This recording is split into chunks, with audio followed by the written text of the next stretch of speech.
back. It says we're back. Streaming live. All right, so this video will probably be completely separate. I'm not sure if it'll go back. If the YouTube one may stream together. The Facebook one I'm not quite so certain about. Let me refresh my page here and see if I can see that we're back. Sorry, guys. Okay, so if we are back, I'm just going to go keep talking. Starting over, we're going to cover Syria today. We're hoping to avoid World War III. We are going to cover the IG report that just came out, slamming McCabe. So Donald Trump is actually kind of excited about this. And we're going to cover, I'm going to go over this one more time, starting at the beginning here, Backpage.com, Craigslist for prostitution, for humans trafficking, and they have been warned repeatedly for years. The site's been up since 2004. They've been That's a really long time. They've been warned repeatedly. Now, if you're a pimp, you're not going to take down these sites. No. You're going to perpetuate this. There is a mindset that is a liberal mindset that thinks that women selling their bodies for sex is a job. There is an even more evil subsect of liberals who think that forcing people to sell their bodies for sex is okay. Not okay. The CEO of Backpage thinks it's okay. Yeah. They cover it up by saying, "Oh well, we'll find more children trafficked if we can put them on the website." And people do find the people. I know, I get that. I totally get it. But that's not an excuse for perpetuating a site that literally doesn't make any sense. This guy was involved in the trafficking himself, okay? He has already pled guilty. They took down the site. They seized it. They didn't want to, right? They tried to work with this guy, but you can't. He's a pimp. He was thinking, I can, free speech, blah, blah, blah. So the conviction in the Texas criminal court comes just days after the Department of Justice seized the website and indicted the founders, Michael Lacey and James Larkin. They founded the company in 2004. In 2016, the Texas Attorney General, Ken Paxton, arrested the other Backpage CEO, Carl Furrer, with a warrant issued from the state of California. Taking down Backpage and obtaining a criminal conviction for the company and its CEO represents a significant victory in the fight against human trafficking in Texas and around the world. They had 943 locations in 97 countries and 17 languages. He stated that Backpage.com was involved in 73% of all child trafficking cases reported to the National Center for Missing and Exploited Children. Hang on. What? 73%. Yeah. They all go on Backpage. 3%. It's like when you have something to sell, put it on eBay. If you have a child to sell, you put them on Backpage, listen, and here's where it gets really sick, okay? The CEOs literally would talk to the posters on how to word their posts to make the children look older and to make it look like it's not prostitution and not forced. Okay? They coached people in child sex trafficking. It's that bad. It's that bad. I do the right thing because it's the right thing. But growing up as a child, there were many times that I did the right thing just because I didn't want to get in trouble. Right. All right? You got to know when you are entering into this kind of, I don't even know what the word is. Debauchery, nefarious Thank operation. You. When it comes down, and honey, it's coming down, you going away for a long time. Right. And it's not worth it. It is just not worth it. So this is what it looked like. Backpage.com has been officially seized by the government. Here's the thing, though. There's a plea agreement, but Furrer will only be sentenced up to 5 years in prison. And it's, I'm just glad that it's taken down. Now, there is some good news. And I hate John McCain, but I'm going to place this anyways. What? Today, POTUS signed the law into our bipartisan in the sex trafficking bill. This bill will enable Backpage and other websites to be held accountable for knowingly facilitating human trafficking and allowing victims of these horrific crimes to seek the justice they deserve. By day, across the country, young American girls controlled by pimps are sent out to have sex for money, sometimes 20 men a night. We had to make at least $1,000 a day. There was no days off. They have to sleep with 10 to 20 strangers per night. According to the International Labor Organization, human trafficking has enslaved an estimated 41 million people in the United States and around the world. Victims are used for forced labor, forced sex, and face daily physical, emotional, and sexual abuse at the hands of their pimps or strangers. This issue is so... I can't even do John McCain, and that's okay. Nobody can handle him very much. I have another video, don't worry. All right, here is Donald Trump signing the SESTA bill in trafficking. SESTA. What do you mean? There's no volume. Can you turn it up? No. Weird. I'm gonna have to find it again. It's interesting. While Leah's looking for that, you'll notice this young lady back here is a victim. And when he signs it, she starts dancing and getting all excited. It's actually a hoot. Today, a mother's improbable victory. Nicole and her daughter Jessica, who says she was sold for sex on the website Backpage.com when she was just 15 years old. Joining President Trump, surrounded by survivors, some teary, some joyful, as he signed the Fight Online Sex Trafficking Act, which gives prosecutors and victims more legal firepower. This is so important to all of us, and I thank you, Mr. President, so much for signing these bills into law.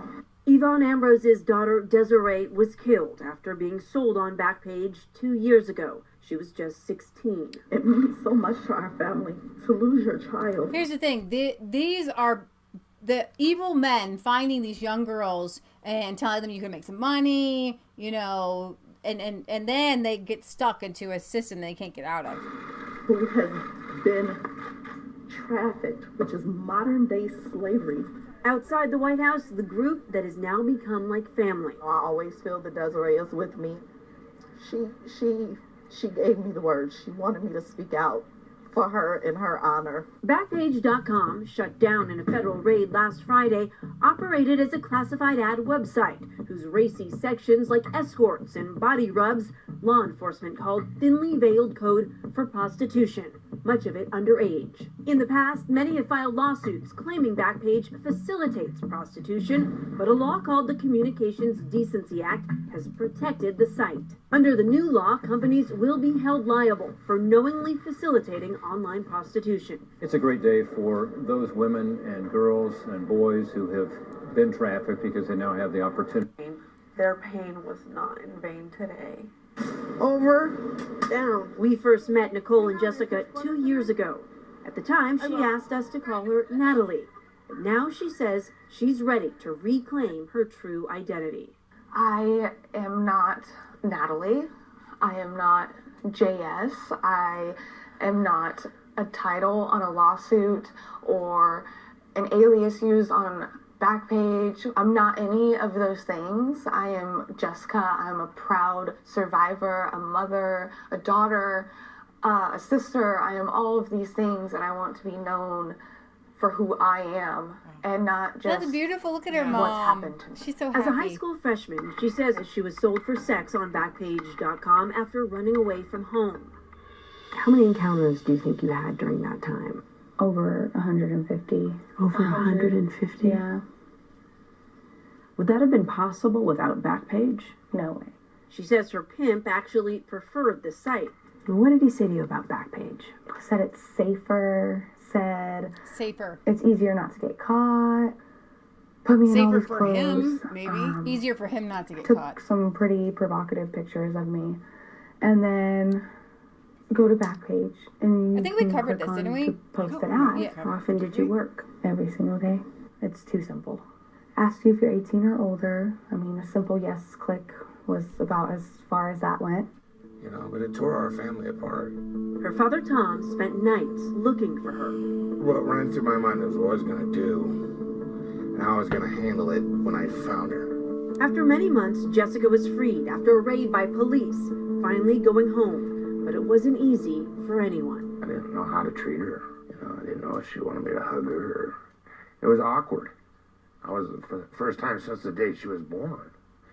You know, and I was the first one to hold her and see her. I cut her umbilical cord. felt awkward to hold my own kid. Wow. We teamed up with Seattle's Vice Squad to find out for ourselves how simple it was for young girls to be sold online. So you get it. You get the picture. And this monstrosity is now shut down. And Donald Trump has done more to end sex trafficking than any president has ever done before him. Which makes no sense because it should be a completely bipartisan issue. It should be very simple, very straightforward on how to deal with these crooks. No. But they don't want to. They don't want to. That's how crooked these people like Hillary and Obama are. They want America to go to heck in a handbasket. They want these things to be in existence. This is the Women's March. You know the Pussy Hat people? Mm-hmm. The shutting down of Backpage is an absolute crisis for sex workers who rely on the site for safely getting in touch with clients. Sex workers' rights are women's rights. They're upset that a child and adult sex trafficking, these women are trafficked. You know, you might have a few women that are autonomous and sell themselves, but 99.9% of these people are trafficked by pimps. You know, here's the deal. Lee and I were talking about this on a dog walk, and she had brought this to my attention, this exact tweet and their stance on this, and how they say that this is real work. They call it sex work. Sex work is real work. No, it's not. It's not. It is a slavery because no woman would ever willingly sell her body without either being deranged or desperate.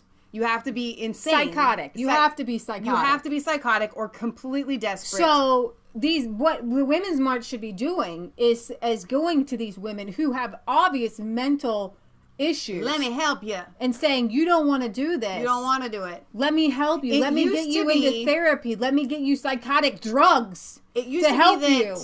The feminists were anti-pornography, anti-exploitation of women, objectifying women, which is what this is, and now it's completely turned. Well, and it goes to show you that the Women's March is led by a bunch of evil, corrupted, perverted men. It's not led by women. Exactly. The whole feminism is led by men who want perverse women, who want disgusting things to do. But this tweet and this stance on this kind of is saying that these women that are sex workers are like you and me.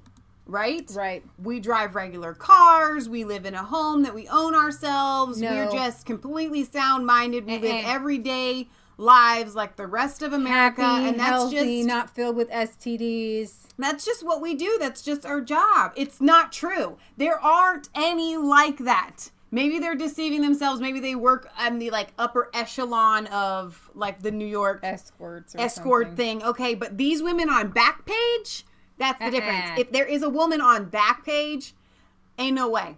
Check this out. Throwback to the time that Robert Mueller commended Backpage for its work fighting sex trafficking. The FBI actually gave Robert Carl Furr, the vice president, a little certificate of some sort commending him for fighting sex trafficking. And that is what leftists do. That's what liberals do. They play these weird card games where look at this hand. Oh, they're fighting sex trafficking. No, they're actually contributing to 73% of minors child sex trafficking. Right. And it would be much more difficult to traffic children right on the street. Absolutely. How else are you going to ask yourself this? And I don't know how many times I am kind of a little bit dependent on the internet for some things. There are things when I go we need this and I know I can get it online, but I think to myself, if I needed to get this at a regular store, I don't even know where I would go. Right. We rely so much on the internet now for things. And that's the same thing with sex trafficking. They have become dependent on it. And that's how it has been enabled. This is enabling the sex traffic virus to blossom and spread the way that it has. Right. So if you take away the internet as the avenue with which they can use to peddle their product, right, then it's really going to hurt their industry. This is a good thing. This is an excellent, excellent thing. So, I don't know if you want to look at any comments, if anybody has anything they want to say. here's another story for you guys. We all heard about the Cambridge Analytica and Bannon used it and blah, blah, blah, conservatives. Obama campaign harvested data from 100 million more Facebook users than Cambridge Analytica. The Facebook announced in early April that the data of up to 87 million users may have been improperly shared with the political consulting firm connected to President Trump during the 2016 election. However, but in 2012, the Obama campaign harvested data from 190 million Facebook users, and the media cheered the sheer brilliance of the Obama campaign. Where is the hearing on that? So that's a very good question. So Donna Terry says, excuse me, some women walk around with hardly any clothes on and they have no respect for their body or themselves. I don't know if I agree with you chicks. I think that was a reference to what we said is no sound-minded woman would sell herself. There's a difference. And I have to tell you, there is an honest to goodness difference between a woman who is a slut or a whore. Okay. And when I say a whore, I just mean a loose woman. There is a difference between a loose woman and someone who sells their body and sells themselves for sex, because these loose women at least have the veil or idea of a semblance of a connection, some sort of relationship, even if it's quote unquote just hooking up. Okay, there is something there. When you sell your body, either putting yourself for sex with a stranger or completely standing on a street, it's and there are people again that might, just post. You go to the bathroom and you see free sex, call such and such. I don't even know what those mean, but whatever. Those people are also not sound-minded. And so It goes back to the exact same comment that we just said. No sound-minded. You are either desperate or you are deranged. Right. In order to engage in any kind of looseness, but especially selling your body. Prostitution. Literally, the kind where you stand on the street and you just randomly have sex for like $100 or $200 with some stranger. That it takes a mentally deranged person to do. It is different. I'm not saying it's better or worse, but it is different than just being slutty. Yeah, there you go. All right, Inspector General releases full scathing report on Andrew McCabe. Do you want to hear the report, or do you want to hear what Donald Trump had to tweet out? Okay, let's hear President what Trump Trump rained down hellfire and brimstone on McCabe after the Office of Inspector General released the highly anticipated report on the firing of former Deputy Director of the FBI. The highly anticipated Inspector General report on the firing of former Deputy Director was released Friday afternoon, just now. The report is very damning. McCabe lied under oath several times, and Donald Trump says, DOJ just issued the McCabe report, which is a total disaster. He lied. Like, yeah, he said it 3 times. That's in big. You guys can't see that, but it's literally caps, lied. Exclamation point, lied 3 times. McCabe was totally controlled by Comey. McCabe is Comey. McCabe is Comey. Okay. Comey tomorrow.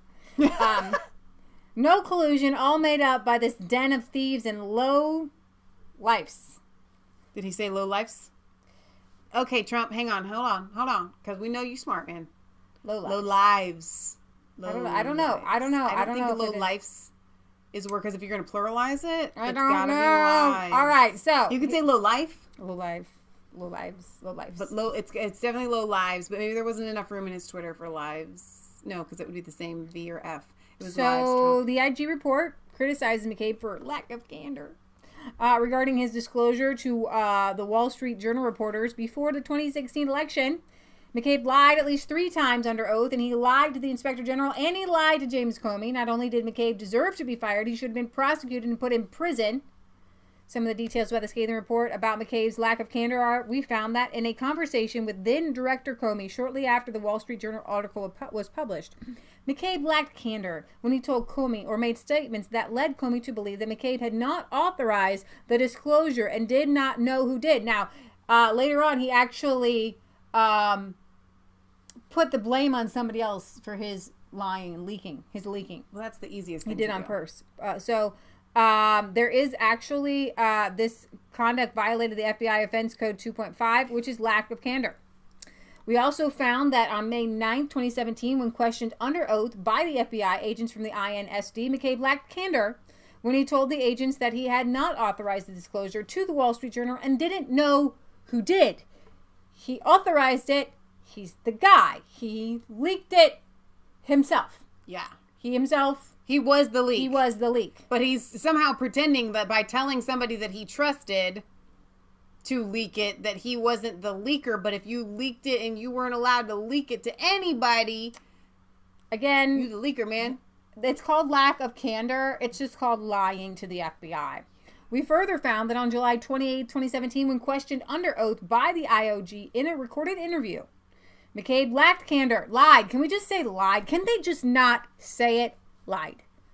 When he stated that that he was not aware of the special counsel having been authorized to speak to reporters around October 30th, and B, because he was not in Washington D.C. on October 28th in 2016, he was unable to say where special counsel was or what she was doing at that time. This code violated the FBI offense lack of candor. We additionally found that on November 29th, 2017, when questioned under oath by the OIG in a recorded interview during which he contradicted his prior statements by acknowledging that he had authorized the disclosure to the Wall Street Journal. He lacked candor when he stated that he told Comey on the October 31st that he had authorized the disclosure to the Wall Street Journal, and he denied telling the INSD agents on May 9th that he had not authorized the disclosure to the Wall Street Journal about this PAG call, I don't know what that is, and asserted that the INSD's questioning of him on May 9th about the October 30th Wall Street Journal article occurred at the end of an unrelated meeting when one of the agents pulled him aside and asked him one or two questions about the article. Story is still developing. Sarah Carter says the DOJ Inspector General releases the report on fired FBI Director Andrew McCabe. He lied to the IG, he lied to Comey, and he reprimanded 2 FBI executives for leaks he had authorized. Wow. Special counsel to disclose to the Wall Street Journal. Wow, more to come. And Mike Cernovich says that McCabe's conduct violated FBI Offense Code 2.6, lack of candor. CNN will not cover this. McCabe lied under oath. This is a serious felony. And Mike he Cernovich needs to be in jail. Yeah. He obviously, and there was a stupid GoFundMe set up for him. Because he lost his retirement. Well, that's what happens when you leak to the Wall Street Journal and then you lie about it under oath. Oh, what a tangled web we weave, McCabe. So, Comey's got a book. Coming out with a book. His book's out. I believe it's out. He's got an interview with George Stephanopoulos. And George Stephanopoulos, he gave $75,000 to the Clinton Foundation, by the way. Mm. And so I don't think that they disclosed that at the time of the interview. Don't think I really want to show you the portions of the interview that I watched today because they just make me sick. But James Comey, when he asked about the dossier, the P-Gate, Stephanopoulos said, "Do you think that it was true? You know, the salacious parts, the prostitutes and the peeing on the bed." And James Comey got all serious and said, "I didn't think I'd ever say this, but I don't know if it's not true or not." I'm not even kidding you. Oh my gosh. I'm not even kidding you. Wow. So, and it's so silly because he knows if he throws that out there that there are going to be those of lesser intelligence that will buy into that. Like somehow that just because he says that, it puts doubt into your head and you think, well, I don't know. Maybe if he thinks, then what is he holding back? He must know it's true. And he just doesn't want to tell us. Deep state. All right. So the House, Devin Nunes, Gowdy, and Mark Meadows, they were going to hold Rosenstein in contempt for not getting a piece of evidence unredacted about the FISA memo. That's still on the table. They want to impeach Rosenstein. Now, I think I told you guys this before. I'm going to tell you again. Donald Trump fired James Comey at the suggestion, and we read it to you, of Jeff Sessions and Rod Rosenstein. I didn't know who Rod Rosenstein was, Frankenstein was at the time. I do know now that he did this. Yep. And firing James Comey is what spawned this special counsel. Right. So he is part of this whole cabal of people.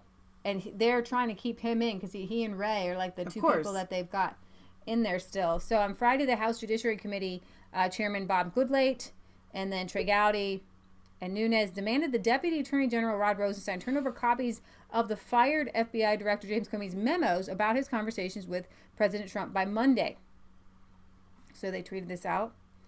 And the FBI is actually keeping those memos tightly guarded. The FBI would not allow congressional investigators to review unclassified Comey documents without supervision. Now remember, Comey leaked things through a friend already, but now Congress can't even look at these memos. FBI will not allow congressional investigators to view the unclassified documents without supervision. Byron, New York, the public needs to know there's too much secrecy. So let's listen here. Political corruption, and it is the deep state. It is embedded deeply, entrenched deeply, and right now the deep state is winning. And it's an interesting question, and no one thinks more about this, reports more on it than you do. But the question becomes now what the president can do. I have to say, if I, in the same position, just my frustration level alone, were I president of the United States, would compel me to fire somebody, anybody that I could get my hands on. Because this is a direct attack on our system of government by the deep state, no matter how you structure it. You have a Justice Department that is attacking the Constitution. What it is doing, what Robert Mueller is doing, is now, in my judgment, and more importantly, in the judgment of so many jurists and legal scholars, absolutely wrong. We don't hear right and wrong expressed too often, but what Mueller is doing is wrong. What the Justice Department and the FBI leadership are doing is wrong, and it's got to be righted. What do you think? Well, as you know, there's a lot of different opinion about what the president should do as far as Mueller is concerned. I think it would be a mistake for the president to get rid of him. But on this issue, the whole Trump-Russia investigation, there's absolutely one point I think that's just undeniable, which is the public needs to know more. There's too much secrecy. I was writing today about the Comey memos, the fired FBI director is planning his big book-selling extravaganza to start this weekend. And these memos that Comey wrote are being treated like the highest state secrets inside the Justice Department. Members of the oversight committees have asked to see them. They've only been allowed to be seen by 1 or 2 people. There's an FBI minder in the room all the time. No copies are allowed. No note-taking is allowed. Most of these things are not even classified. This is something the public should know more about, so there's less mystery around the whole Mueller investigation. But so far, this secrecy has kept a cloak over everything. You know what this reminds me of? The memo, originally, and the actual this memo, the memo that was released to all the senators and stuff, and there was the big release the memo, and the Democrats went nuts, saying you're going to release all of these state secrets, you can't do this, it's going to threaten our security and all this stuff. And then when it came out, it was like, okay, it's not really that big of a deal.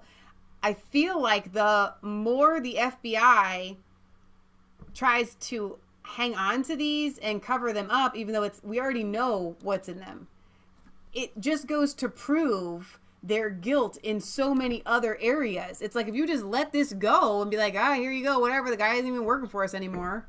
You have a lot to hide if you're trying to hang on to something that everybody already knows what's in it. So this is a little piece of information from January that McCabe said that he threatened to spill the beans if he was fired.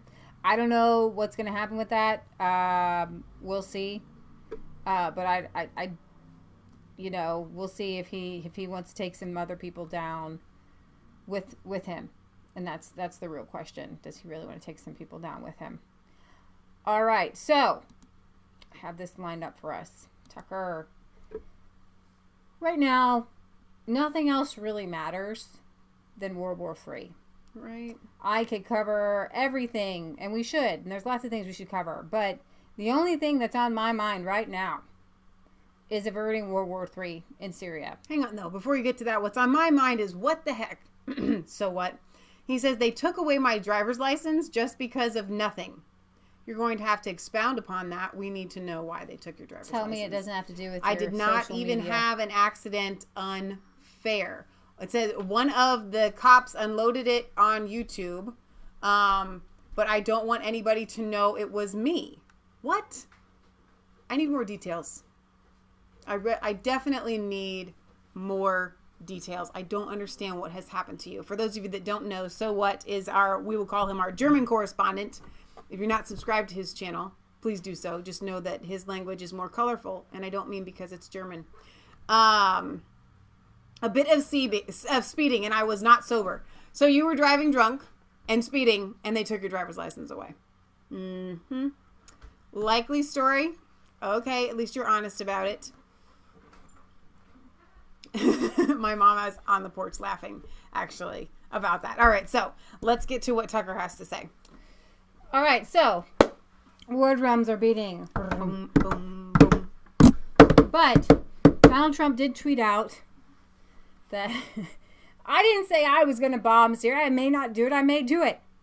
So hilarious. Intervene in Syria, however, it could rapidly put this country in direct conflict with Russia, which for many years has backed the Assad regime. And unlike Assad, Russia has a vast arsenal of nuclear weapons. So what is likely to happen? What should we be worried about? Stephen Cohen is an editor of The Nation, a professor emeritus of Russian studies at NYU and Princeton, one of the most famous professors of Russian studies there is, and he joins us tonight. Professor, thanks for coming on. How worrisome, you've followed the relationship between the U.S. and Russia for decades, how worrisome is this moment?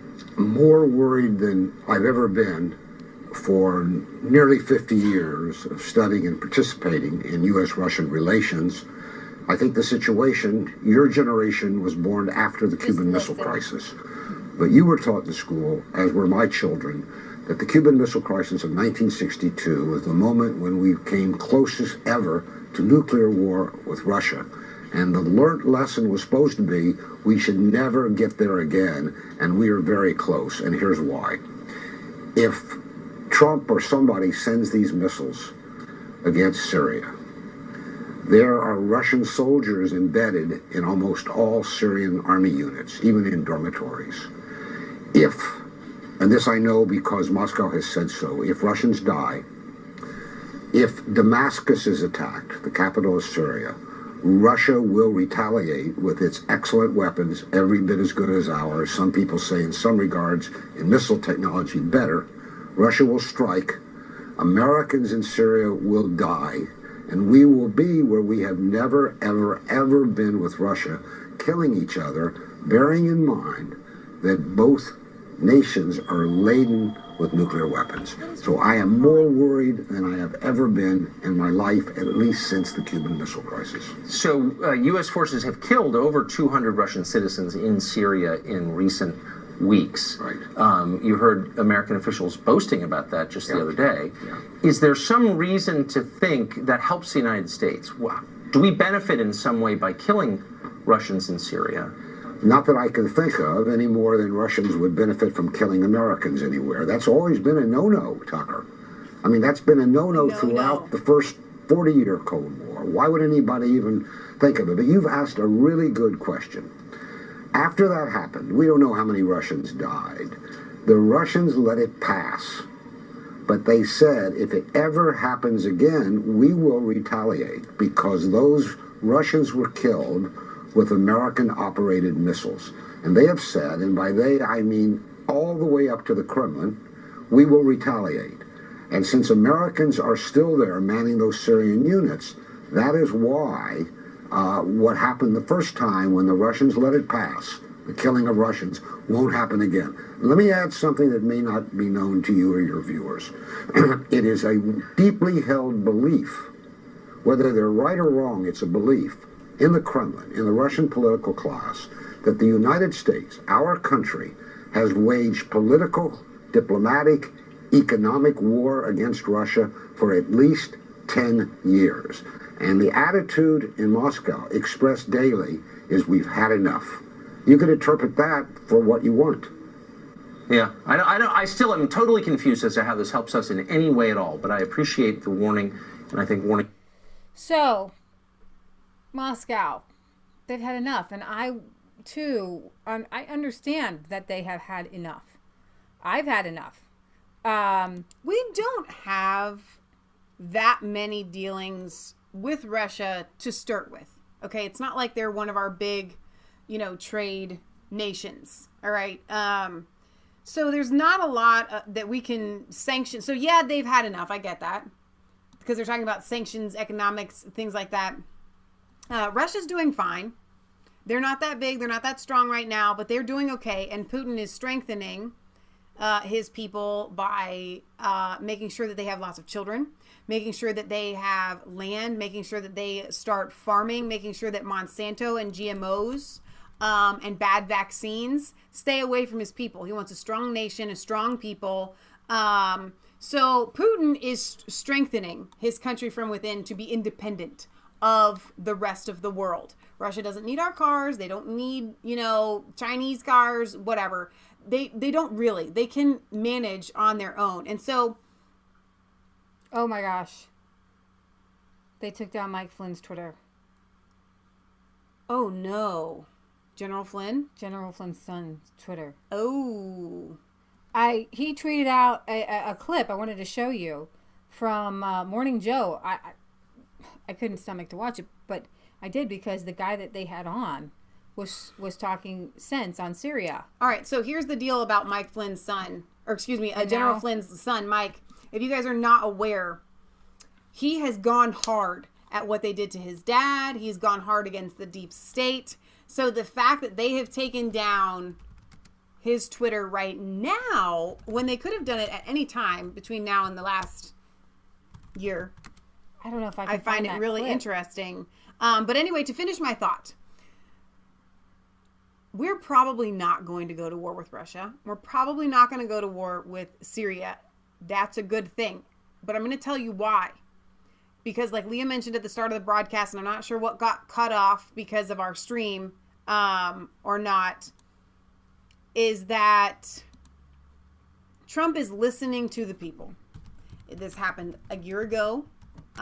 Exact same scenario. He did launch the rockets. And then the people cried out. And then he backed off. And we got to the point where he was getting ready to pull out of Syria. I got it. And then the fake, I will just call it out, the fake chemical attack happened to get Trump to stay there in Syria. I believe that the outcry, overwhelming outcry of people like Tucker Carlson, I guarantee you Trump watches Tucker.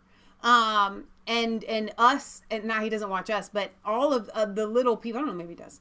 The little people, InfoWars, just coming out saying, hold up, President Trump, do not do this. Chris Holman, in the chat here, I'm going to link to his latest video. He is a combat veteran, and he has seen war, and he recently did a video about why none of this makes sense and how bad war is. So fantastic. I'm going to be sharing that on our Facebook page, and I'm also going to put a link in the description to that video, and that is homework for you guys to go and watch and share, and also subscribe to his channel. I'm going to let Jasper out. Come here, Jasper. All right, so this guy made a really good case on why we should leave Syria. In regards to Syria, we've... not that guy. Not that guy. CIA and Secretary of Defense Leon Panetta. I'm so concerned at this point that people with the power to protect our democracy. Where is he? Here he is. Down Syria. It's killed 500 women. I could not put this... I would have had him. And if we strike with a bunch of Tomahawk missiles and kind of wash our hands of it, we're defeating the purpose and we are undermining any chance, and the chances are slim to begin with, of progress in Syria. So Jeffrey Sachs, chime in. This is very different than just a war between two countries. This is as convoluted as it gets and could get out of control. I don't think people might really conceptualize, maybe even not this president. You guys are beating the drums for her. Don't listen to Mika. It's true, but I think we have to step back and not put this in partisan terms. This is a U.S. mistake that started 7 years ago. And I remember the day on your show when President Obama said, Assad must go. And I looked at you and Joe and I said, huh? How's he going to do that? where's the policy for that? Right. And we know they sent in the CIA to overthrow Assad, the CIA and Saudi Arabia. And gave the rebels and taught them how to use chemical weapons. Together in covert operations tried to overthrow Assad. It was a disaster. Eventually it brought in both ISIS as a splinter group to the jihadists that went in. It also brought in Russia. So we have been digging deeper and deeper and deeper. What we should... Then it was a worldwide call for jihad with everyone from Canada, the United States, and especially from Europe and Great Britain, everybody who is some sort of Islamic extremist heading to Syria because they want to wage war on infidels. Do now is get out and not continue to throw missiles, not have a confrontation with Russia. 7 years has been a disaster under Obama, continuing under Trump. This is what I would call the permanent state. This is the CIA, this is Pentagon, wanting to keep Iran and Russia out of Syria, but no way to do that. And so we have made a proxy war in Syria. It's killed 500,000 people, displaced 10 million, and I'll say predictably so, because I predicted it 7 years ago that there was no way to... This is the same thing that happens in Iraq, right? I'm so sorry for all you people in the Middle East. You have these horrible dictators, right? 500,000 people are dead. I think they would rather be living under their little dictator, alive, than dead. Exactly. Exactly. To do this, and that it would make a complete chaos. So what I would plead to President Trump is get out. Like his instinct told him, by the way. Before, yeah. That was his instinct, but then all the establishment, the New York Times, the Washington Post, the Pentagon, everybody said, no, that's irresponsible. Morning Joe. But his instinct is right. Get out. We've done enough damage, 7 years. And now we really risk a confrontation with Russia that is extraordinarily dangerous, reckless. Admiral Stavridis, President Trump has said... Yo. Now get this. Are you ready? Russia has irrefutable evidence that UK staged the Syrian chemical attack. Wow. This is the Skripal case. Bombshell. No. Oh, okay. The actual Syrian attack. Yes. As the blame game over the alleged chemical attack in Syria escalates of what is expected to be an imminent, if contained, airstrike campaign by the U.S., UK, and or France against Syria on Friday morning, Russia's foreign minister, Sergei Lavrov, said Moscow had irrefutable evidence that the attack, which allegedly killed more than 40 people on April 7th, chemical weapons strike on the former rebel outpost of Duma, was staged with the help of a foreign secret service. We have irrefutable evidence that this was another staged event and that the secret services of certain state that is now at the forefront of a Russophobic campaign was involved in this staged event. We do accents every once in a while. All right. Speculation that said certain state was the UK was confirmed shortly after when Russia's defense ministry alleged that Britain was involved in the suspected chemical attack. According to the defense ministry spokesman, Major General Igor Konashenkov, the Kremlin has evidence that Britain was behind the attack. If it's true or not, it's a really good counter move. Quoted by Rodgers, he said, "We have evidence that proves that Britain was directly involved in organizing this provocation." Let's keep in mind that we just talked about on, what's today, Friday? What did we go live on? Tuesday? How the white helmets who staged these fake attacks, somebody in the Facebook chat had asked, who do you think did it? It was the white helmets, but who funds the white helmets? They get $28 million from the United States, but they are also funded by the UK. Yeah, the BBC has have had so many weird correspondence in there. Yep. RT further adds, the Russian Defense Ministry presented what it says is proof that the reported chemical weapons attack in Syria was staged. It also accused the British government of pressuring the perpetrators to speed up the provocation. During a briefing on Friday, the ministry showed interviews with two people who were said to be, and I'm going to play this because I watched legitimate government that is currently, it is under the control of the legitimate government that is currently regulating prices and providing services, government services to the civilians, including schools and health. I'm going to try to get to there's 2 doctors that are interviewed who say this was a false attack. So I'm going to try to get to them without having to go through the whole speech that this guy is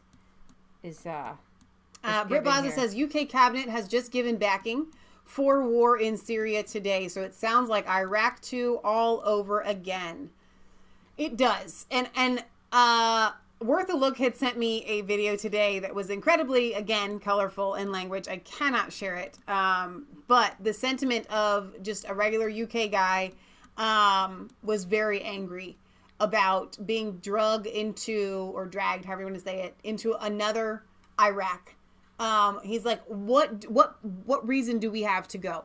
Why? What is the purpose? It is not to save little kids foaming at the mouth from chemical attacks. So here's the thing. He says, we know for certain that between April 3rd and April 6th, right after Donald Trump tweeted out, we're leaving, right, the so-called white helmets were seriously pressured from London to speed up the provocation that they were already preparing. According to Koneshkov, the group, which was a primary source of photos and footage of the purported, all we have are these stupid photos and footage. We don't have doctors on the ground. We don't have people on the ground. Oh, but the French think that they do have proof. We have blood samples, urine samples. We've shown you, and we will have another video where it is a Muslim thing. I'm sorry, Muslims, to stage these things and to practice children and to teach children to pretend that there's a chemical attack and to pretend. If you didn't see Tuesday's show, again, that is also homework you need to go and watch. The White Helmets were ordered to arrange the provocation after retaliatory strikes by the Syrian government forces, which the shelling was certain to lead to. The UK rejected the accusations, of course. I'm going to see if this is it. Russia's foreign minister, let's try that, says Moscow has solid evidence that the alleged chemical attack in Duma in Syria was staged. This all got real, Jack, just right now. We have undeniable evidence that this was yet another staged attack that involved intelligence agencies of one of the countries that is rushing to spearhead. Dude, UK, I love y'all, but this is an act of war. Okay, if your government did this is an act of war. But see, our government does it too. But they know that. That's why they're doing it. A Russophobic campaign. Our senior correspondent Murat Diev's with me. He's across all the developments on this. So Sergei Lavrov says the attack was staged. That's solid proof. That pretty much 100% goes against what you'll read and hear everywhere else. Well, it was... let's remember when this happened. This chemical attack allegedly happened just as the rebels in Duma, in Eastern Ghouta, had They're faking this. This is not a real thing. Technicalities, negotiating with the Syrian government on how to evacuate. Let's get some hosing, hose down. Let's get all the children we can to hose them down. It spread, the first information appeared on social media. No surprise there, on Twitter, on Facebook, and then it spread like wildfire. Yep. Let's just watch my colleague Ken Delaney and I have learned today that the U.S. now has blood and urine samples from some of the victims of this attack in Syria last weekend, and that those samples, according to U.S. officials, tested positive for chemicals. The sources for all of this are the usuals, the white helmets, which are Syrian rebels and Islamists' personal rescue service. There's also, though, the Syrian American Medical Society. Not a lot has been said about them in the media, but these two are the biggest sources on this chemical attack. The Syrian American Medical Society, along with the White Helmets, was cited by Washington Post, New York Times, CNN, virtually every Western media outlet reporting on this alleged chemical attack. But with regards to what happened in Duma, it was the Syrian SAMS, the Syrian American Medical Society, that initially claimed that they had treated 500 people with symptoms indicative of exposure to a chemical agent. Some of these groups are going to be more familiar than others. Well, what is this organisation exactly? Well, it is an organization that is funded by the United States. It in 2015, for example, it had a budget of around 700,000. In 2013, they had a budget of 700,000. In 2015, they had a budget of 6 million. You know, almost a tenfold increase. Most of that money, 5.8 million, came from U.S. aid, which is an organization that is closely tied to the State Department, which is banned in multiple countries because of interference in domestic politics, because of what is seen as its drive for regime change. And it even has an Office of Transition Initiatives, which is exactly what is being called this regime change office. Nevertheless, the executive director and the director of operations of the Syrian American Medical Association are former USAID staffers. And it was them that provided 1 year ago the OPCW, Organization for the Prohibition of Chemical Weapons, with alleged samples from Khan Sheikhoun, where there was an alleged, again, chemical attack, and after which Donald Trump sent 57 cruise missiles into Syria. That was a violation of the OPCW's protocols, because the OPCW has very strict rules about accepting samples. Unless they can verify that a sample came from this place, or they can verify the chain of custody, so that to make sure that nobody could have added anything to a sample, they cannot take samples. In this case, they did. What about groups that we'd regard as being far more impartial? The World Health Organization's talked about this. Well, we've reached out to the World Health Organization, and they have refused to comment. We've written to them twice, called them, and they say that they haven't said anything. But if you take that their only statement has been that they've heard reports of 500 people being treated, well, it seems like that report again traces back to the Syrian American Medical Society. The white helmets. We definitely have enough proof. Okay, I can't listen to Nikki Haley. All right, I want to get to some of the comments here. Richard Head says, they zoom in on the children to control your emotions, the way that they want them to go. Right. People cannot think straight when angry. Devonna says, in that film right there with the hose, there is a guy in that video that did an interview, and those people were being treated for smoke inhalation. That's okay, yeah. Which makes sense. Now, for those of you that are watching that video and you're thinking to yourself, well, it kind of looks real to me, you again need to go back and watch Tuesday's show. I don't know what the time marker is, but we show a video where we... If you have a video of that, go ahead and send it to us or drop it in the link. Tuesday's show? No.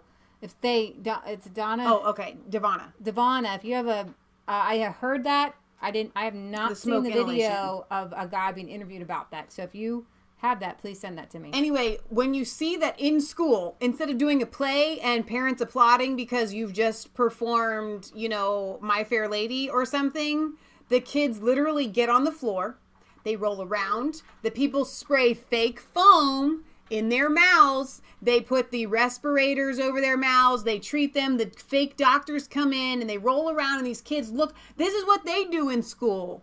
Instead of plays, they practice a false flag, essentially. There is footage of this, and we showed it. I'm not done with the comments yet. Okay.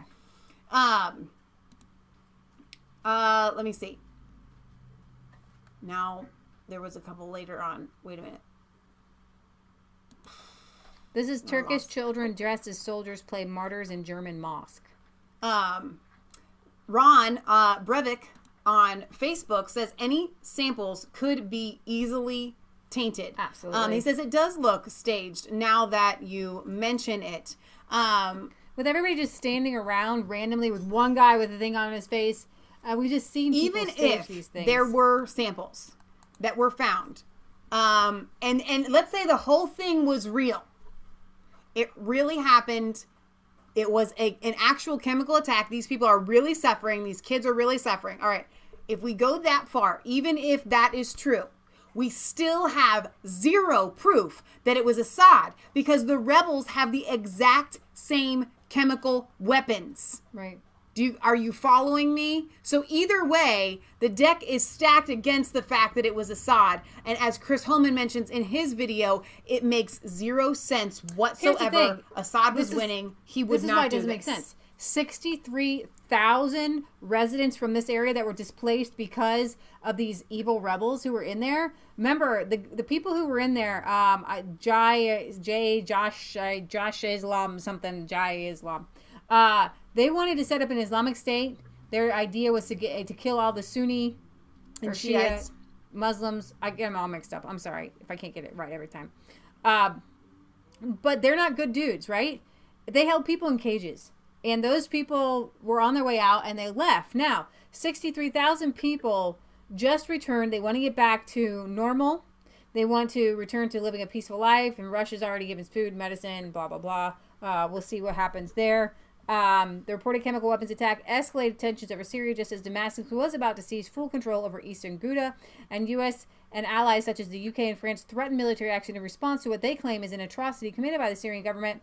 Russia insists the incident was staged and that said it reserves the right to counter any attack in Syria. RT also spoke of the Russian claims with Lord Alan West, a retired British officer of the British Royal Navy, and he said he has strong reservations about taking allegations against Damascus at face value. I did see this. Russia's ambassador to the European Union has been talking to the Euronews Bureau in Brussels. Our correspondent started by putting it to him that the whole world, with the exception of Russia, has been shocked by the images in the aftermath of a purported chemical attack in Syria on Saturday.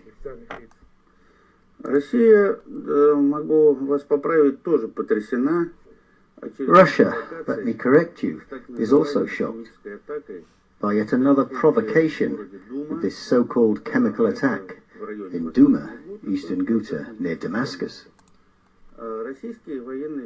Russian military specialists have visited the region, walked on those streets, entered those houses, talked to local doctors, have visited the only functioning hospital in Duma, including its basement, where reportedly the mountains of corpses pile up. There wasn't a single corpse, and not a single person who came in for treatment after the attack.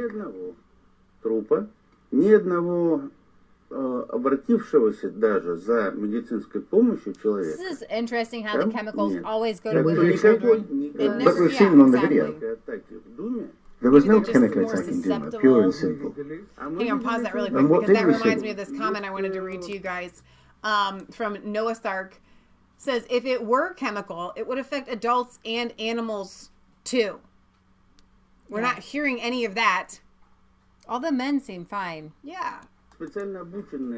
We've seen another staged event. There are personnel specifically trained, and you can guess by who, amongst the so-called white helmets, who were already caught in the act of stage videos. Okay, they want to be actors. Nevertheless, we're heading towards a powerful US strike against Syrian targets in response to such an atrocity. Just bursting to come out.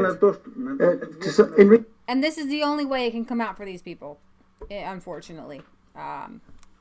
So I want to bring some peace. Like I said earlier, I do not believe that we are going to war. I think that Donald Trump doesn't want war. Russia doesn't want war. Syria certainly doesn't want war, right, which is why it makes no sense for them to have done this chemical attack.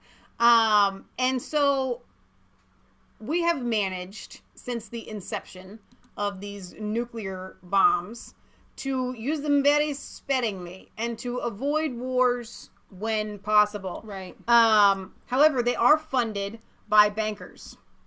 Bankers make money on war. And so one thought that I had, and I've said this before on shows in the past, but for those of you that are new, maybe you've never heard me say this before. They are desperate for a war.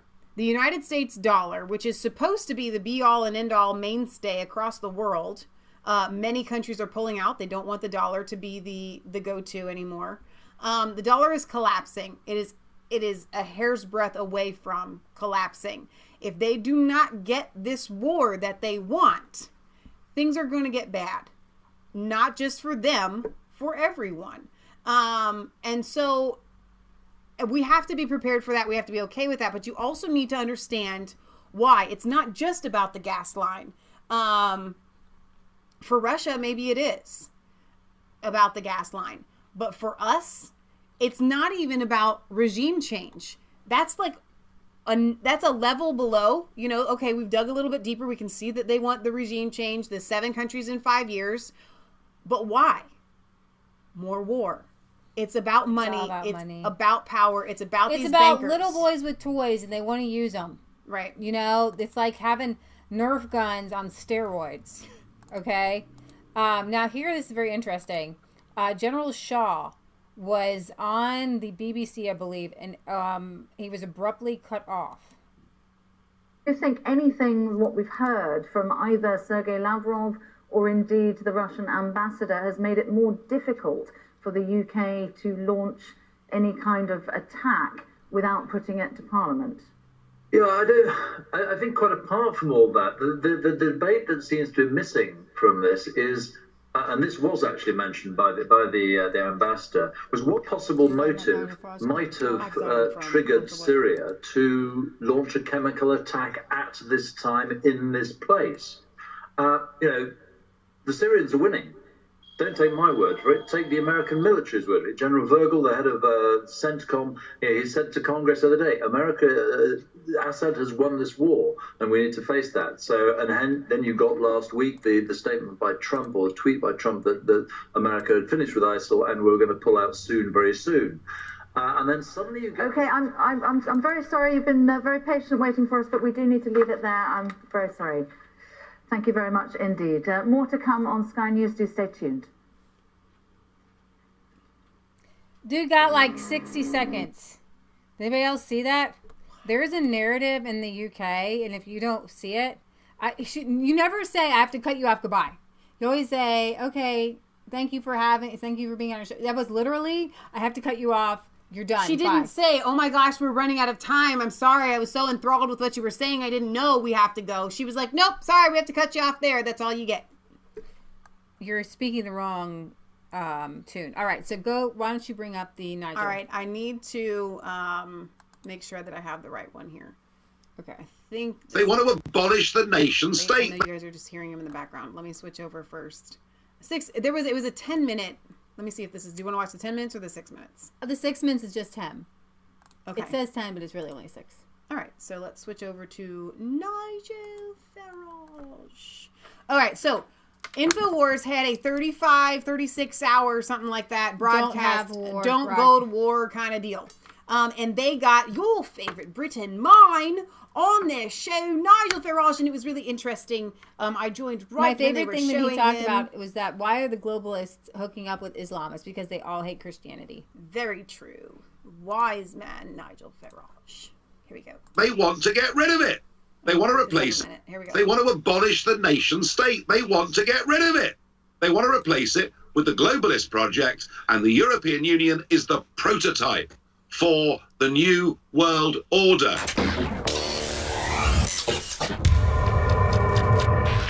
Do you know, if Hillary had won that election last year, so true. She was going to sign America up to get really close to this kind of thing. So, you know, we may sit here right now, Alex, and be a bit critical of Trump, but on many other things, he's got things right. And when you send a message, when Angela Merkel sends a message, as many of you as want to come can come, what do you think they're going to do? In fact, the liberals have become the very fascists that they try and criticize with their rhetoric. And look, what's really happening here? You know, don't underestimate how massive the seismic shock of 2016 was. The victory of Brexit, the victory of Trump. You know, we're winning. Look at Hungary the other day. We are winning, but it doesn't feel like we're winning because the left and the state are fighting back with all their might. And you know something? If we can resist this politically correct charge, this attempt to stop us thinking and speaking freely, if we can resist that, then our victory actually will be complete. So don't get down, everybody. Don't get depressed. They're behaving like this because we're beating them. And let's remember, you're the guy when Trump thought 3 months before he was going to lose that came and privately cheered him up and cheered up the troops. And you were a critical catalyst in this, just as you were in Brexit. The globalists have wanted to have some form of conflict with Russia as an argument for us all to surrender our national sovereignty and give it up to a higher global level. They've wanted it for years. and now they see their opportunity, and we must protect. We have before us the opportunity to forge for ourselves and for future generations a new world order, a world conduct successful chance. It is a big process. Sorry guys, we just want to get to, there was a much longer, that's why I said the 10-minute one was all of Nigel. I don't know, sometimes they put together clips and I don't know. We are now facing a common challenge. And the challenge is... Hang on a second, guys. Let me go to the other one. Sometimes we have the right clips and sometimes we don't have the right clips. Full version here. It was a 10-minute interview. The globalists. That's much longer. Here, let's play this and we'll just kind of skim over it. Oops, that's not the one that I wanted. Sorry, guys. I have two different windows up here. The globalists have wanted to have some form of conflict with Russia as an argument for us all to surrender our national sovereignty and give it up to a higher global level. They've wanted it for years, and now they see their opportunity, and we must protect. So I think Alex talks for a little bit. I don't know if you want to... And Nigel Farage joins us for the next 10 minutes. Right, you can follow him at Twitter, Nigel_Farage. I'm not going to go over his whole background. Paul Revere, a new world war. In 2013, it was in fact British public opinion that shifted our politicians, that stopped us getting involved in Syria. And don't forget, the object of the government at the time was to arm the rebels. Alex, if we'd done that, we'd have armed ISIS. It would have been mad. And actually, it was British public opinion affecting our politicians that stopped Obama and America from getting involved in this. So I'm a great believer, actually, with all these things. Trust Middle England, trust Middle America. They tend to get it right more than London or Washington, D.C. Now, true. Mrs. May does appear keen to get involved militarily. All I can tell her is be careful, because public opinion now against intervention is probably even stronger than it was 4 years ago. And there's one bit of good news, Alex. I think the president's tweets and Mattis's comments today, I think they've kind of rethought the stuff that was being said in D.C. yesterday morning. They're taking a break. They're having a pause. And you know something? Even if you prove to me conclusively that Assad had ordered that chemical attack on those civilians, which I kind of doubt because he's winning anyway, but that's by the by. Even if you prove that to me, what good would massive military strikes that could possibly topple him from the leadership, give us a massive vacuum, and let ISIS, who've just been beaten on the battlefield, back in? There is no argument, Alex, here for intervention. What do you make of the Russian ambassador to the EU and the Russian ambassador to the UN saying the same rebels have been caught 3 times, even the UN says that, staging these provocations, and that elements of the deep state in the U.S., and I know that Trump's been fighting with the generals, some of them are on his side, some aren't, who are actually trying to reconstitute ISIS under a new name, and the Russians are saying, we wouldn't do this, we're pulling out, and they're pointing the finger towards the rebels, saying they staged a false flag. Well, you know, I've no idea. You know, but let's put it like this. If it wasn't Assad that did it, you know, you can make arguments about the deep state doing it. But equally, don't forget that ISIS themselves a couple of years ago were on record for using chemical weapons no fewer than 52 times. ISIS could quite easily have done this, hoping the world would blame Assad and the Russians, particularly in the wake of the arguments that are still going on about the poisonings that took place in Salisbury, England. So the answer is we don't know. And look, come on, the biggest decision government ever makes is to get involved in an act of war. And you should not do it unless you've got a long-term strategy. Where Iraq went wrong and where Libya went wrong is we were short-term trying to get rid of leaders we didn't like without any thought for what came afterwards. We must not make that same mistake again. Well, that's another thing with the Iraq war that I know that you were against the second one. I know Trump was against it. That's on record as real libertarians, as real nationalists. The neocons and others didn't think about what happens when you kick Saddam out. You get something even worse. Let's not forget it was the CIA that put Saddam in, and then you remove him, or we removed our allies in Egypt, and then something 50 times worse got in. I mean, it's just absurd to never think about the second and third and fourth moves that are going to happen. What's wrong with these elements, both in the left and right, that just love war? Yeah, it's become the new let's show our people how strong we are. Let's distract their attention away from them to the extent to which we're removing their liberties and their freedoms. Let's show them what strong leaders are. Let's go to war. And we keep going to war. We keep getting it wrong. And Alex, you forgot to mention Libya a moment ago. You know, we got rid of Gaddafi. All right, you know, I wouldn't want to take Gaddafi home to meet my mum for tea. But the fact is, with Gaddafi gone, ISIS is back. The flow of migrants across the Mediterranean have chiefly been coming from Libya. And did you know, Alex, there are now open slave markets? That is also, the real question is, and here's the real conspiracy theory. To destabilize the Middle East means to flood Europe and the United States, but mostly Europe, with refugees. Right. George Soros wants every refugee to get $15,000 a year. Right. And to just live off of the EU. Right. And so when you destabilize these countries, it's not about, it may be a little bit about the gas for Russia, but what's in it for the deep state? I still, honestly, haven't been able to pinpoint exactly why the deep state wants to flood Europe with refugees. I have a bunch of different theories, but nothing concrete that says this is it. Besides it just being evil and wanting to... Do you want to finish the interview there, or do you want to go back to it? I do want to go back to it, but I wanted to finish my thought. These wars, Libya is that point, is the apex of where the migrants are coming from. They're literally coming right off that coast into Europe. And then the Syrian refugees are like, oh, they're Syrian refugees. We have to take them. Right. So, yeah. I don't know what you press to make it go. I've got to teach Leah the system in case I'm ever ill here. You will never be ill.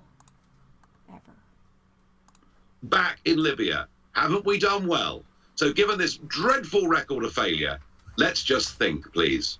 Wow, it's just amazing. Hillary came, she saw Gaddafi died, and now we've got millions of people pouring across into Spain, into Italy, and the EU Navy they want to form wants to stop Italy and Spain from stopping these people from coming in. I mean, this is just completely insane, completely absurd. And you've talked about that. The bigger EU plan to collapse the Middle East and North Africa and flood Europe with Islamicists. Orban's victory stands against that. You're a leading expert on this. Why is the left allied with radical Islam? Why are they trying to flood?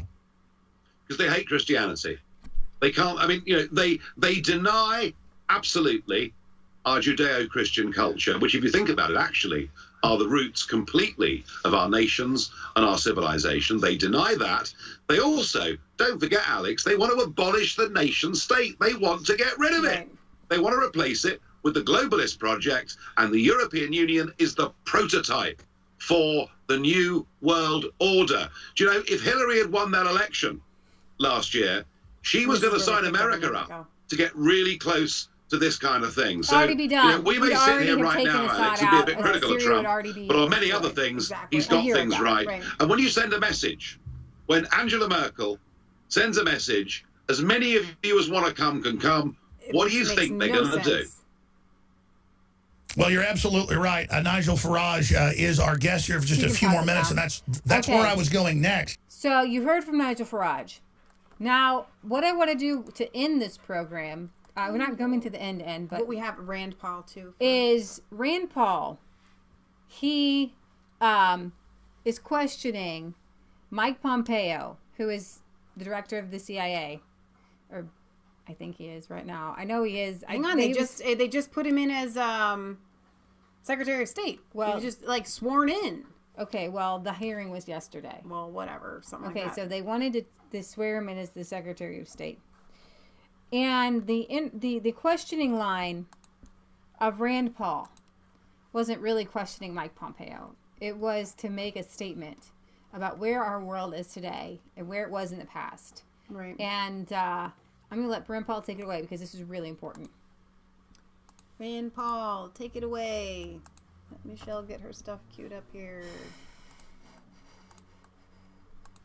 She's got my earbuds. I'm sorry. Sorry, buddy. Playing this video, okay. Seriously?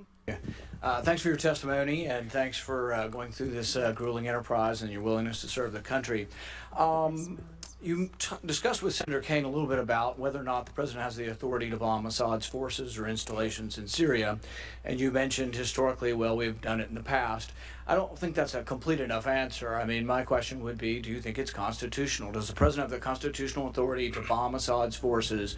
Does he have the authority, absent congressional action, to bomb Assad's forces or installations? Senator, as I think I said to Senator Kaine, I'm happy to repeat my view on this. Those decisions are waiting. Every place we can, we should work alongside Congress to get that. But yes, I believe the president has the domestic authority to do that. I don't think that has been disputed by Republicans or Democrats throughout an extended period of time. Actually, it's disputed mostly by our founding fathers who believe they gave that authority to Congress, and actually they're uniformly opposed to the executive branch having that power. In fact, Madison wrote very specifically, he said, the executive branch is the branch most prone to war, therefore we have, with studied care, vested that authority in the legislature. So the fact that we have in the past done this doesn't make it constitutional, and I would say that I take objection to the idea that the president can go to war when he wants, where he wants. With regard to Afghanistan, some have argued that it's time to get out of Afghanistan. What do you think? Senator, I think the course of action that President Trump has taken there is the right one. It is humble in its mission. It understands that we've been there an awfully long time. It has an objective of leaving, but is not prepared to leave until such time as we can put America in a position where we can greatly diminish the threat to our homeland from terrorism that may emanate from there, and with an effort alongside that, which will be required to achieve that first objective, to create, I want to be humble, more stability in Afghanistan. Well, actually, the president has been very specific at times on this, and he said it is time to get out of Afghanistan. We are building roads and bridges and schools for people that hate us. It is not in our national interest. That's a direct quote. So the president said it was time to get out. It sounds like you say it's time to stay. Is that a difference in opinion? Some here worry that you're going to be too much in agreement with the president. I actually worry you're going to be too much in disagreement with the president. One of the things I have liked about the president is he says it is time to come home. Let's declare victory and come home. But it sounds to me like you were saying we need to stay. Senator, sounds like I have a Goldilocks problem. Too close, too far. Different porridge for each. Senator, the president also said in the summer at Fort Myer that he was committed to the mission that I outlined there. That's consistent with what Secretary of State has been trying to do diplomatically. It's consistent with what Secretary Mattis has been trying to do by supporting Afghan forces in the country. I believe, and I share the president's view, that we have a continued role there. And while I want to get out in the same way you do, I have friends who are serving. I've had friends, as I know you would, who have been injured. We're not at a place yet where it's appropriate to do. Here's the problem is, are we ever going to be at that place? I mean, so you've got people, the administration, yourself now saying in your written questions back to me that there's not a military solution. So we're sending our GIs out there to risk life and limb when there is no military solution, hoping that we, sounds a little bit like Vietnam, hoping that we get to a little position, let's bomb the crap out of them to get them to negotiate, and we'll get to a little better negotiation. In the end, it was no better in Vietnam. It was still a disaster in the very end, and a lot of people wasted their lives in the end for that. I think that there is no military mission, and when you admit there's no military mission, it is hard for me to square with your desire still to stay. And we say, well, we want to leave, but when? We've been there 18 years. I think we should declare victory and come home. I think we won the battle. We did. We literally did win. There's nobody left alive who plotted to attack us on 9/11. I've asked people repeatedly, tell me the names of those left alive in Afghanistan, in Pakistan, anywhere in the world. We're now sending people to war who weren't even born when 9/11 was. And every administration comes, not just Republican, Democrat, they come and say, oh, well, it's just fine. We're going to keep fighting these wars. And it's like that it has something to do with 9/11. No, it has nothing to do with 9/11.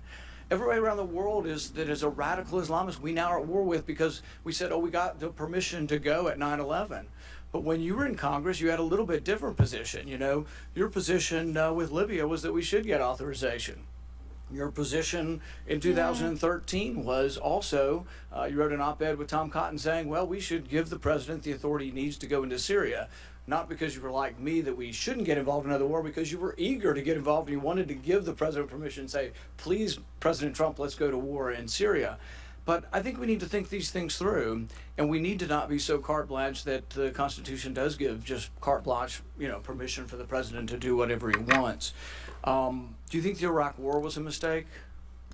So I was running a machine shop in Kansas at the time, so I don't have a contemporaneous view that I expressed. No opinions back then? How about opinions now? I may well have had an opinion. Was there? But no, my opinion now is, look, we had bad intelligence. I've been one of the few CIA directors who's been willing to say we get it wrong, in spite of all the enormous resources. But it's not just bad intelligence. But we did have bad intelligence. We did geopolitically the wrong thing. We got rid of the enemy of Iran. We emboldened Iran. We made it worse. We brought chaos to the Middle East. We are still suffering the ramifications and repercussions of the Iraq War. But your president said it very clearly. He says that the Iraq War was the single worst decision ever made. So once again, I'm concerned that you won't be supporting the president, that you will be influencing him in a way that I think his inclinations are actually better than many of his advisors. That the Iraq War was a mistake, that we need to come home from Afghanistan. He was against being involved in Syria at many times in his career. So I think he does have good instincts.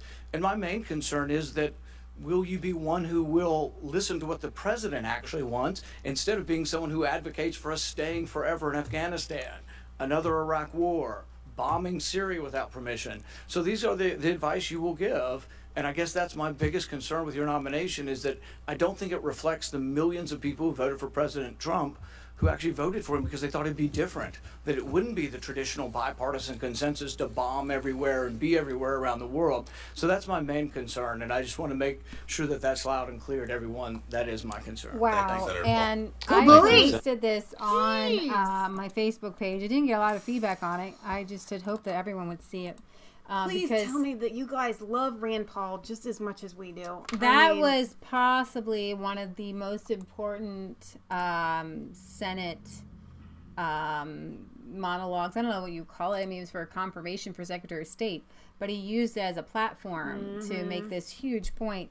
So I haven't been able to keep up with the comments, obviously, because when I have that screen big, there's nothing else I can see other than what we are watching.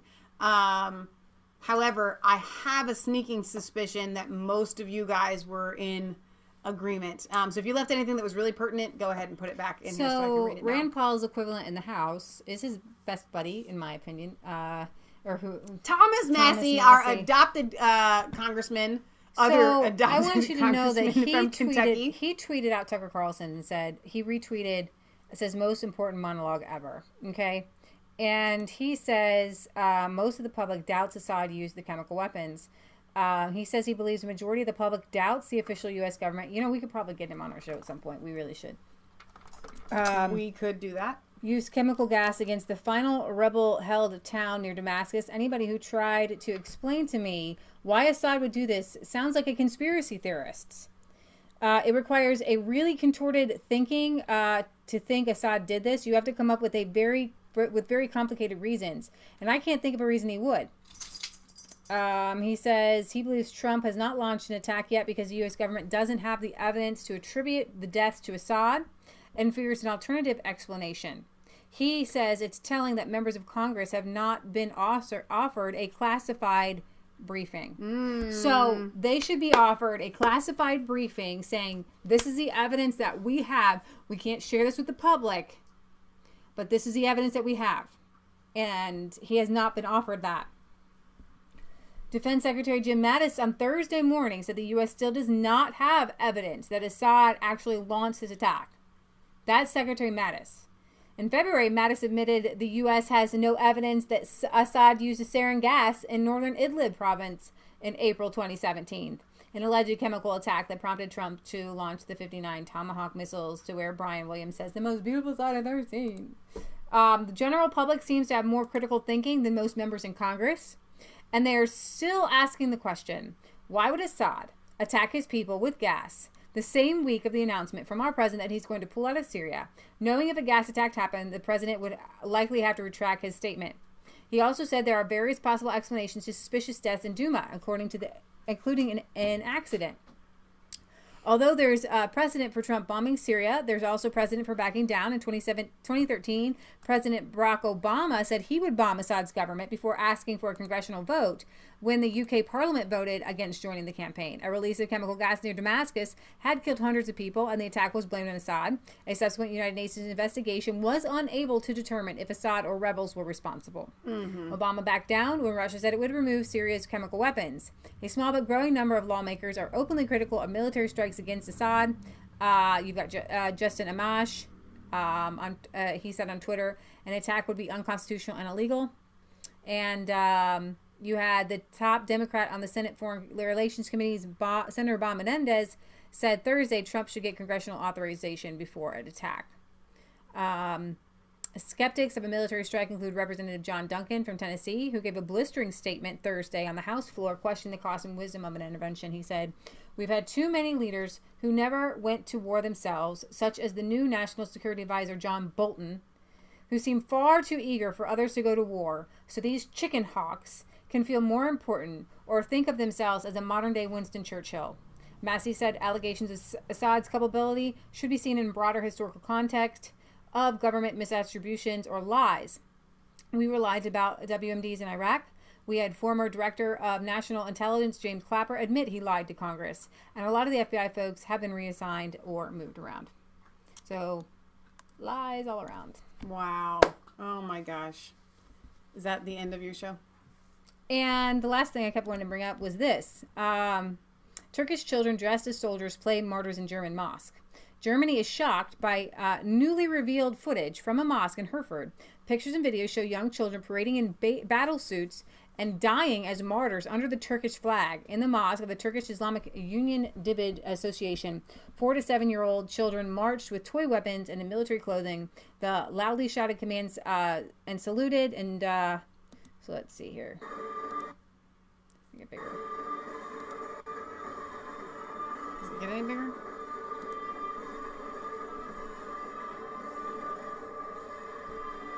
So why is this important? It's the same thing that they do in Palestine. There's a thing, unfortunately, for the religion that shall not be named, to use children and to hold these plays. And then there's pictures, I'm going to cancel that, pictures of them dying as martyrs. So, did you see that was in Hereford? Yeah. So what says that's 15 kilometers away from him? Well, there you go. The board of DITIB commented the decision for the performance has been made by the Parents' Council and performance has been designed by them. Of course, it's always by the parents. They're always encouraging children. There's this Palestinian one where they're just shooting Israeli Jews and the little kids do this. It's some sort of weird satanic thing that the religion that shall not be named has their children do. Die for Allah. And even if it is parent-led, it still is disturbing, to say the least. I mean, okay, if you had American families dressing their children up as soldiers with guns, with an intent to kill, even the religion that shall not be named or people therein, I would find that highly disturbing. Right. Moving on to some other random news. 2/3 of millennials in the United States could not say what Auschwitz was, according to a new survey published on Holocaust Remembrance Day. The new service finds there are critical gaps in both awareness and basic facts, as well as detailed knowledge of the Holocaust. Commissioned by the Conference of Jewish Material Claims Against Germany, the findings were published by on Holocaust Remembrance Day. 31% of Americans and 41% of millennials believe that 2 million or fewer Jews were killed in the Holocaust. 41% of Americans and 66% of millennials cannot say what Auschwitz was. Only 39% of Americans know that Hitler was democratically elected. 45% of Americans cannot name a single concentration camp, and this percentage is even higher among millennials.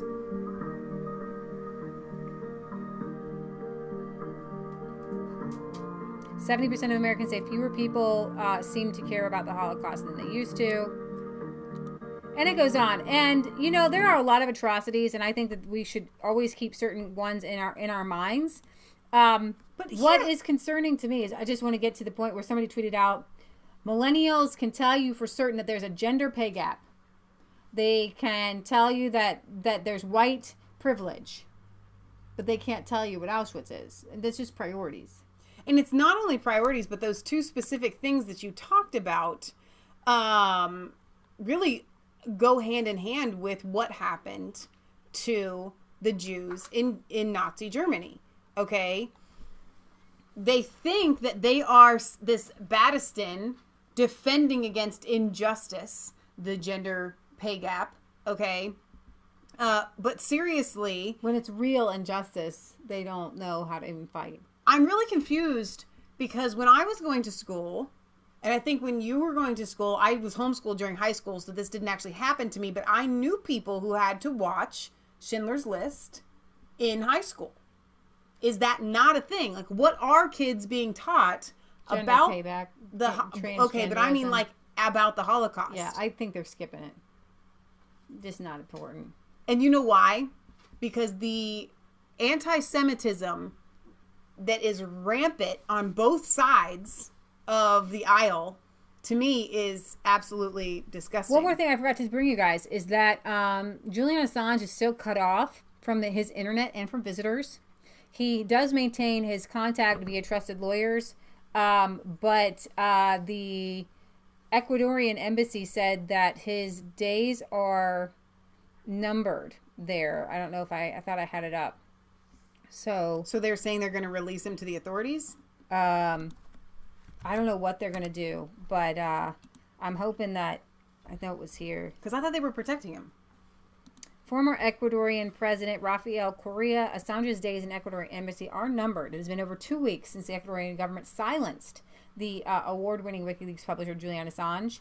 And the former president, Rafael Correa, is now warning that his days inside the embassy are numbered. According to a report from the ABC and International, Correa told reporters during a meeting with the media at the International Press Club of Madrid, the current Ecuadorian president is caving to pressure from the United States. Correa claimed that at the first sign of pressure from the United States, this new president, Lenin, would throw the heroic publisher out of the embassy, where he was granted political asylum in 2012. Assange has been residing at the embassy for nearly 6 years over concerns that the UK government will arrest him and extradite him to the US for the apparent crime of committing journalism. Now, there was a time last year. He was supposed to be given diplomatic status and making him official citizen, but the UK government rejected that. That's really sad because it was a really big victory and we reported on it and then it didn't actually pan out, which is really sad. You know what? If I was Assange at this point, I mean, I don't know. I would almost want to just move forward with something. I mean, not if that meant I was going to spend the rest of my life in an American prison for being a journalist, but you know what I mean? I mean, that's really awful. I would hope Trump would. Maybe he wouldn't, though. I would hope that he'd pardon him. But I would hope that Trump would pardon him. Yeah. Didn't Obama pardon Chelsea Manning? Chick dude. True that. Somebody had said, yeah, but isn't George Soros a Holocaust survivor? I think that was a joke. They were being facetious, but yeah, well said there. Touche. George Soros was definitely a collaborator, which is what Gary said. Yes. So we're going to get to a mail call here in a second. But before we do, for those of you that did not see, get it? Not see? Okay. We had another litter of piglets that was born yesterday. And we went live in our pig pen and showed you guys the new piglets. However, I thought that I would... What's up? Can you stop this and start now? Maybe I can bitch you a shorter one. I'm just going to finish this one up. My mom doesn't like that BitChute won't let her share the longer videos. All right, here we go. Wait, that's shining on the light there. So there's the litter of adorable piglets. 10 happy, healthy piglets there. Right, there we go. So anyway, you guys can go back and watch that video of us going live. Let me show you this other thing, because you guys are my friends. And what do? You show your friends your photos on your phone. I want you to look at this egg. Literally the largest egg that I have ever seen in my life. Now wait, I have a picture of it in the palm of my hand. You have to see this. It's ridiculous. Look at the size of this egg. That's my hand. Okay? Hands down, that's pun intended, the largest egg I've ever seen in my life. I mean, my uncle was like, dude, a goose had to have laid that egg. So yeah, absolutely insane. So anyway, mom is happy and healthy. The little piggies are doing fantastic. We have 2 more moms to go. We're hoping we can catch a live birth. They keep being sneaky and having babies when we're not there. When we know one's getting ready, we go out there. We check on them periodically. No, it's not a duck or a goose egg. Tallulah, Tracy. It's a chicken egg. I was getting the brooder ready because I wanted Leah and Kansas to bring some chicks home from the farm store yesterday, our meat chickens, but they didn't have the kind that we raise. We raise Red Rangers, or Freedom Rangers, whatever you want to call them. So anyway, we have 2 more litters to go. We are selling them. We have shipped some via airplane to Alaska. That was expensive for the buyer, but that's what they wanted. So if you guys live locally, semi-locally, within 3 or 4 state area, and you want to drive and get piglets, you are more than welcome to get in touch with me. We will end up probably having roughly 40 piglets. The Kuni piglets are a heritage breed. They are supposed to be on pasture. We bring the pasture to them. Kansas mows next door, and we bring pasture to them. We bring them all kinds of organic type foods, so they're not bored. We give them a lot of attention, and they kind of are a lot of work. They're not, but they are. So anyway, that's our excitement there. Also, I was debating. I feel like Alex Jones here, where I'm debating whether I want to tell you something. And then you know that I'm going to tell you, because I wouldn't have brought it up if I didn't want to tell you. But before I do, I want to remind you to watch Chris Holman's video on Syria. That's really important. I am officially, and I've been saying this for a while, but as of right now, I am officially working on our website. I don't know how to work on it and then have it not just go live. So I have been messing around with a lot of things behind the scenes. But it is up. It is www.resistancechicks.com. I have put up a couple of the latest videos. I'm working on design. I have one of our viewers that graciously gave me everything that we need to be able to do this. A completely professional website. This is not something where you go to a free website thing and then they design everything for you or whatever. This is real deal website, which is why I was terrified to start working on it. But so far, so good. I just need to find the time to do it. I think I can do it a little bit in my spare time. But I am very excited about this. The reason I'm excited about it is because of the censorship that is happening across the board. So if anything were to happen to us on YouTube, Facebook, Twitter, whatever, you will be able to find us always, regardless of censorship, on resistancechicks.com. It's that simple. So what I want you to do is, I have so much work, literally a lot of work. If I could show you what the potential is, what I've been looking at for what this site is going to become, Leah and I may start writing our own articles. Patriot Gallery loves to write articles. So she may start contributing as well. So we'll see. the website has a lot of potential, the way it's going to look, what it will be, and I am excited about it. I didn't want to tell you about it because it's not done. It's not anywhere near done. I literally worked on it for 4 hours the other night, and that's it. That's what it is after 4 hours of working. There's so much left to do. So much left.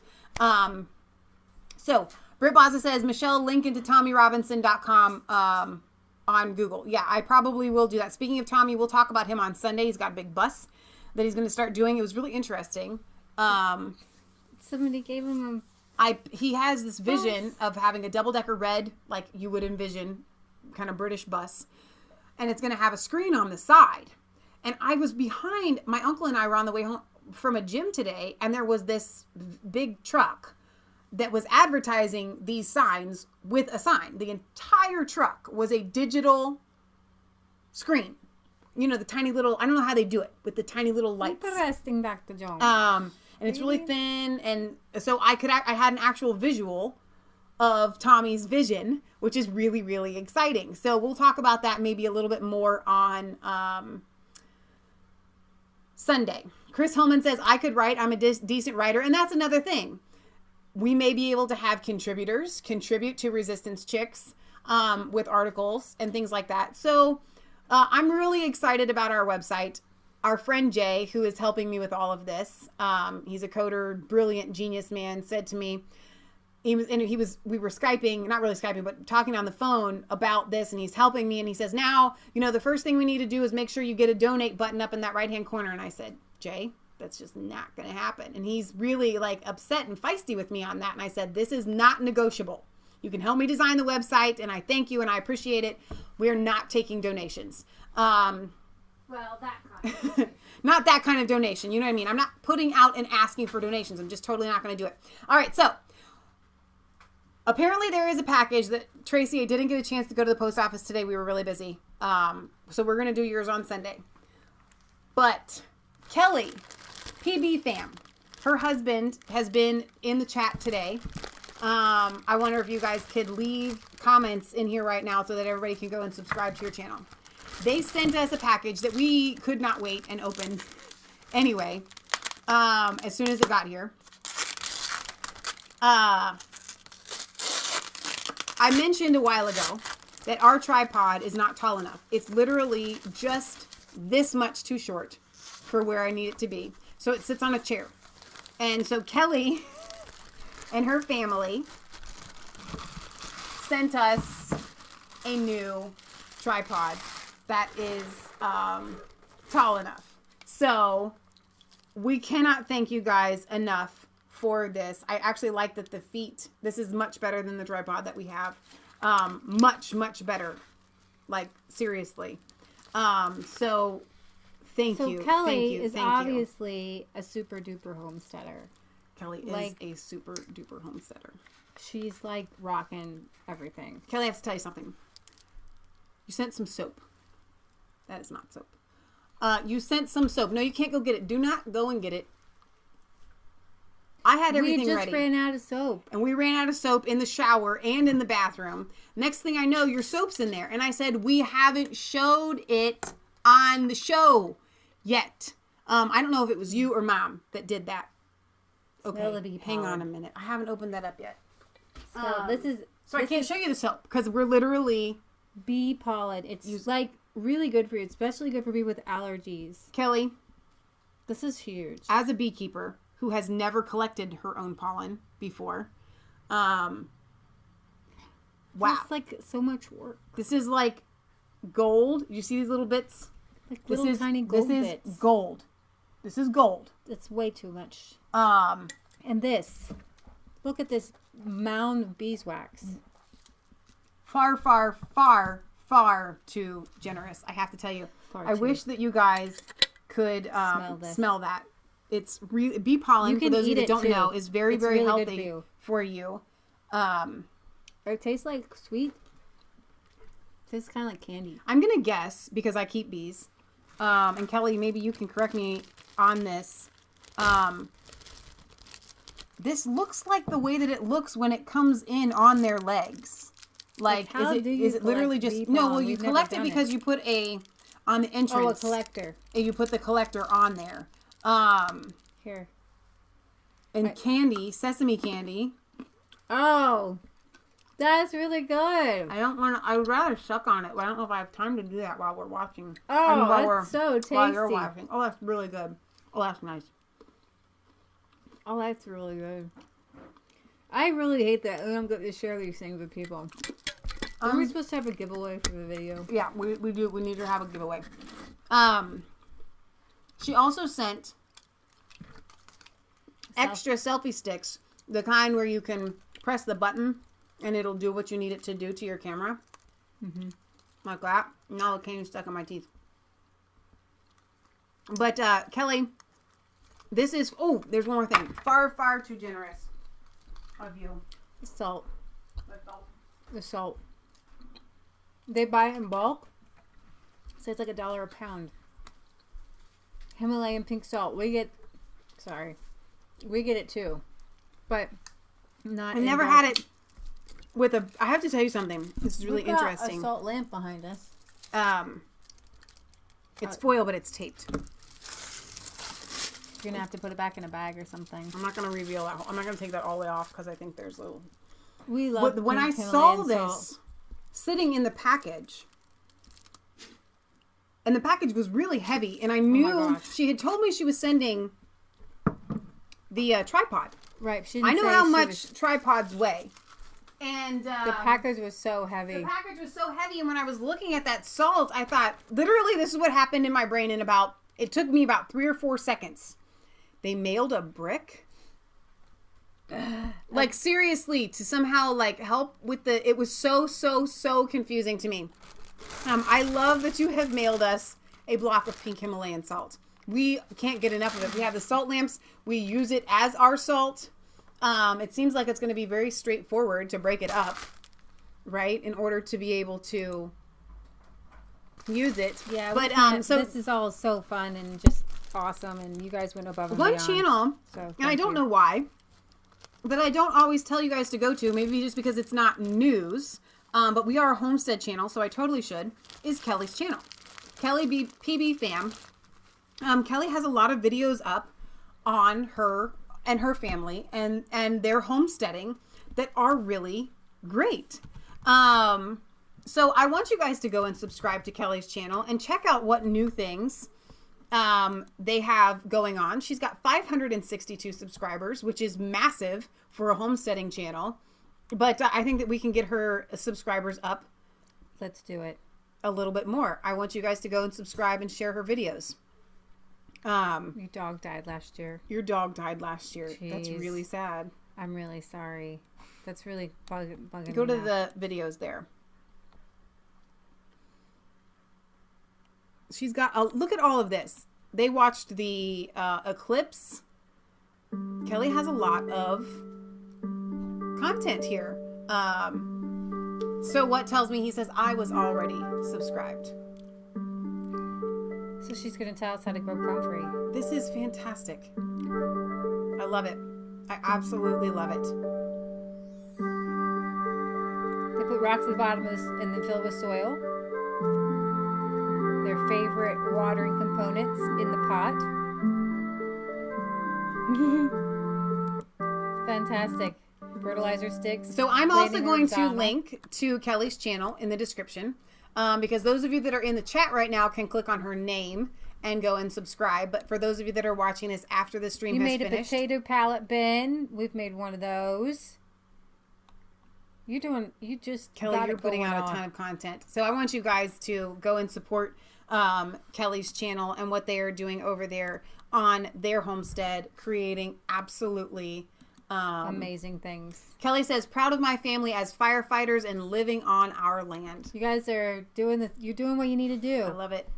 With Jesus at your back. So you guys are the real heroes, American heroes in my book. Yes.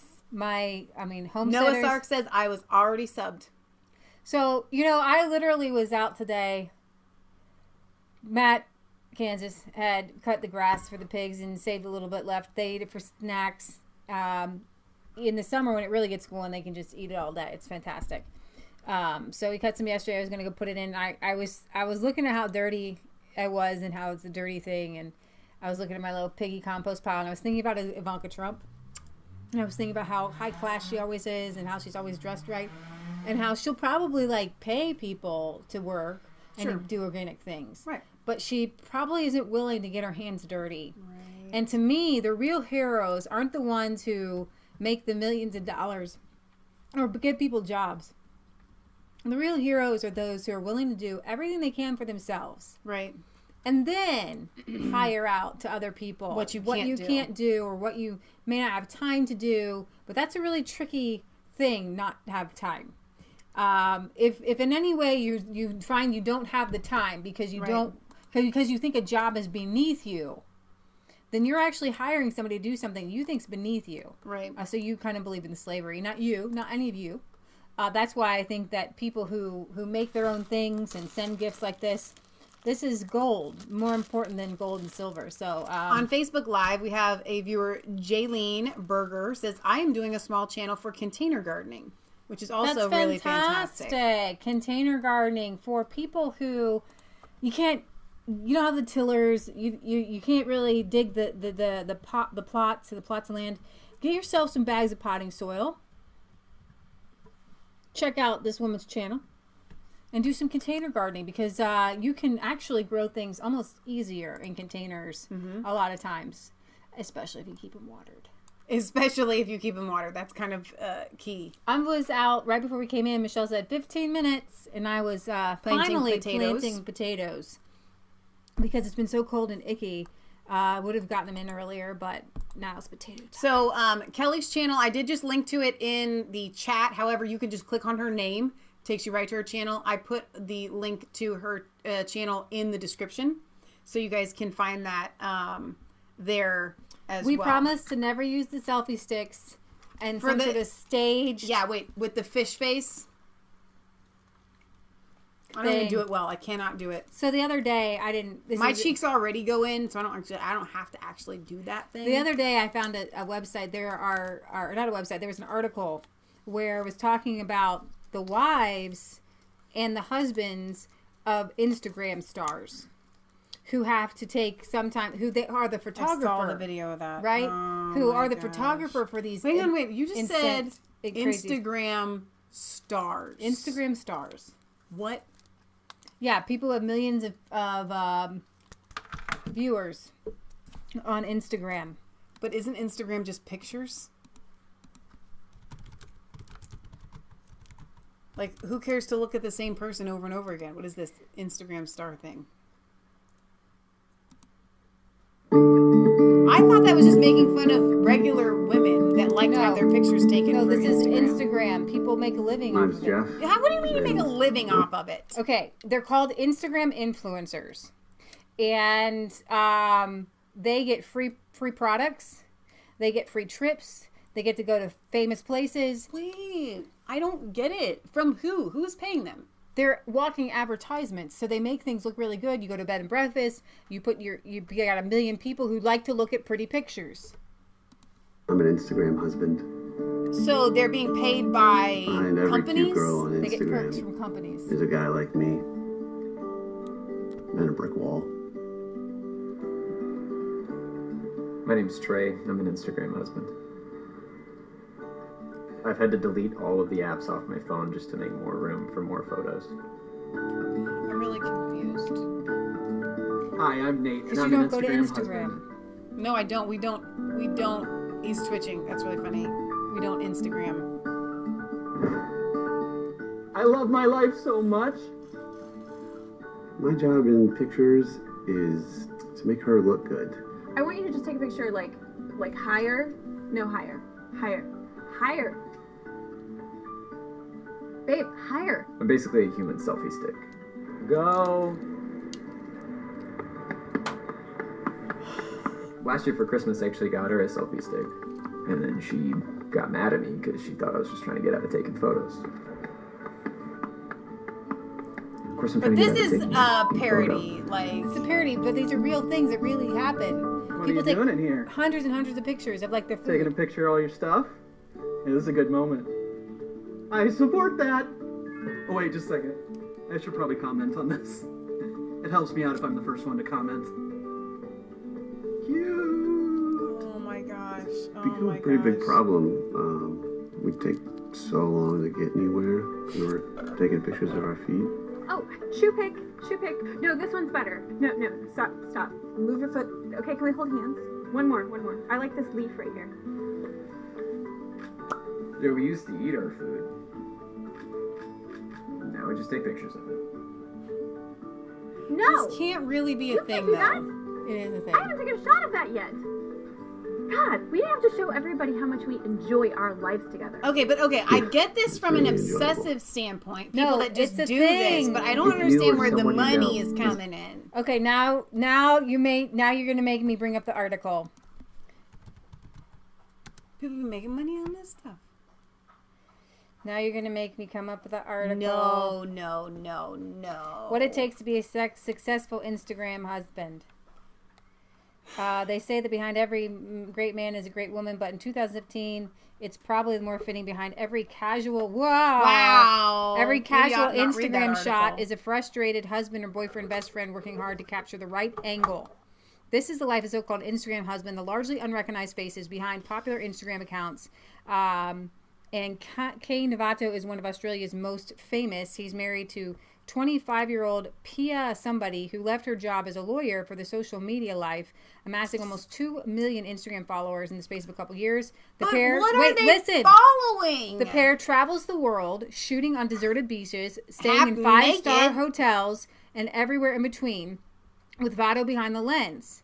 And just one more picture.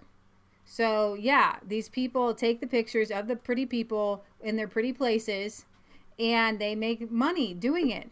But who is paying them again? While the photo may look cool on the internet, most of the time actually getting the shot is far from cool. I can get a little awkward if you're in a public place and people crowd around to see what you're doing. To do this job, you have to put embarrassment aside. And you have to get this perfect shot, blah, blah, blah. They have an app. They sell things, Michelle. They just sell things with pretty pictures. It's stupid. So article, actually, there's another one. Celebrity Thug Instagram. Life Leah Instagram, please. 7 celebrity Instagram husbands. Wow. All right, so we should wrap up on that happy note of depressing self-absorption. Kelly, thank you very much. Thank you. I know that it actually took a little bit of doing to get this here. I know. That's a long story, but they went through a lot to get this package to us. So these are really nicely packaged too. They are really nicely packaged. I have a feeling, a sneaking suspicion, and now I have proof, that Kelly is one of those people. One of those people, I can't eat another one or I won't be able to talk, that can make candies and wrap them in little perfect wrappers. That can do bee pollen and take the time to put eyeballs on, or excuse me, beeswax.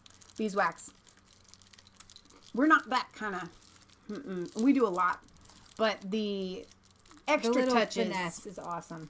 We're not those kind of people.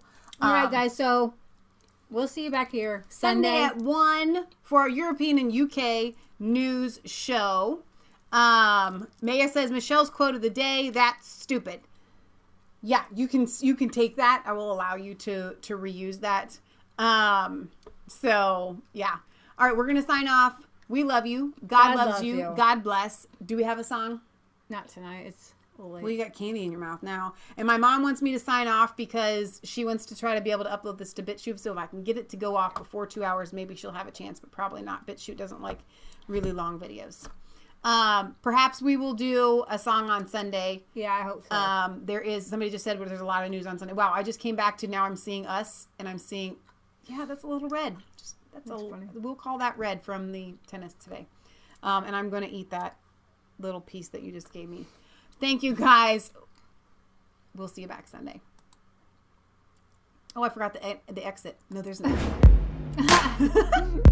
I was just going to shut you down. No, you can have this song.